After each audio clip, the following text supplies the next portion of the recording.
Olá! Hoje a gente vai mergulhar fundo num texto super misterioso que dizem por aí que contém as chaves da realidade, o Caibalion. É uma obra que, olha, fascina mentes há mais de um século e vamos entender direitinho o porquê. Já vamos começar com a ideia mais fundamental e talvez a mais intrigante do livro. Essa frase aí é a base, a pedra angular de tudo o que vem depois. Ela basicamente sugere que a realidade que a gente percebe não é, na sua essência, material, mas sim uma criação da consciência. É de explodir a cabeça, né? Então tá, mas de onde vem uma ideia tão poderosa como essa?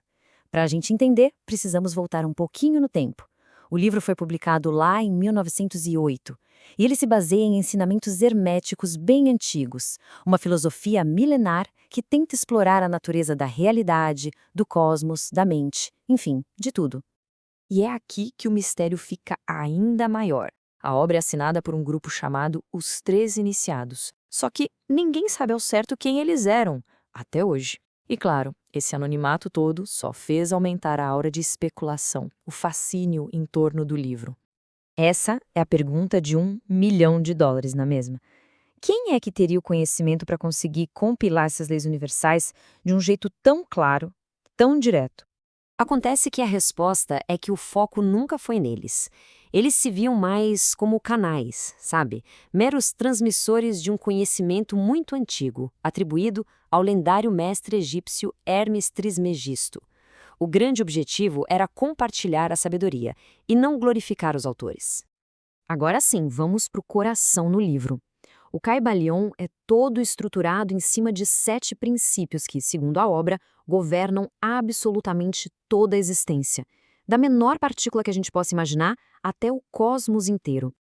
E aqui está, basicamente, um mapa do universo segundo Caibalion. O primeiro é o mentalismo, a base de tudo. Depois, a correspondência, que conecta os diferentes planos da existência. A vibração, que define a natureza energética da realidade. Aí temos a polaridade e o ritmo, que explicam as dualidades e os ciclos. E para fechar, causa e efeito e gênero, que governam a criação e a manifestação das coisas.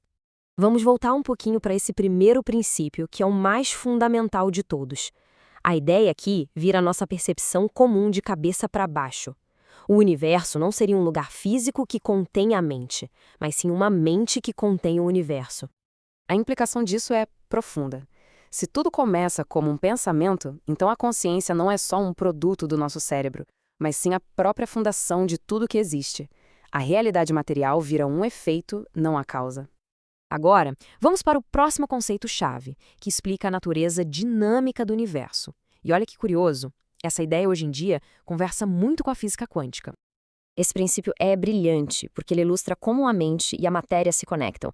Um pensamento de raiva e um de alegria não são só ideias abstratas, são frequências energéticas diferentes. Mudar o estado mental é, literalmente, mudar a própria vibração. É a base do que a gente hoje chama de inteligência emocional, a capacidade de gerenciar o nosso estado interno de forma consciente. E aqui a gente vê como os princípios oferecem uma estrutura para entender a vida. A polaridade nos ensina que o ódio não é o oposto do amor, mas talvez só a ausência dele, na mesma escala. O ritmo nos lembra que, depois da noite, sempre vem o dia. Compreender isso ajuda a navegar pelos ciclos da vida com mais sabedoria, sabendo que as fases difíceis não são permanentes. Mas por que um livro com mais de 100 anos continua sendo tão influente?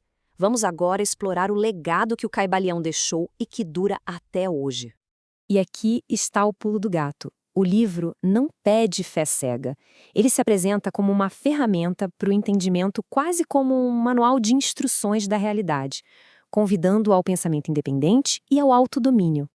O impacto dele é vasto. Conceitos super populares, como a lei da atração, por exemplo, são uma interpretação direta do princípio do mentalismo e da vibração. A psicologia transpessoal, que une psicologia e espiritualidade, também bebe muito dessa fonte hermética. Essa citação resume a grande promessa do livro. Não se trata de ter poderes mágicos, mas de um profundo autoconhecimento e de um alinhamento com as forças que regem o universo. É sobre se tornar um agente consciente em vez de uma vítima das circunstâncias. Para a gente ir concluindo, vamos reforçar o tema mais poderoso e central do Caibalion, a ideia que une todos os outros princípios. Em resumo, o livro é um convite. Um convite para olhar para dentro, para assumir a responsabilidade pela própria energia e perceber que não existe uma separação real entre ciência e espiritualidade e filosofia. No fim, tudo aponta para uma verdade central: a mente é a criadora.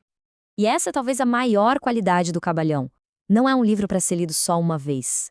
A cada releitura, os conceitos ficam mais profundos, revelando novas camadas de significado sobre a natureza da existência e sobre o poder do pensamento.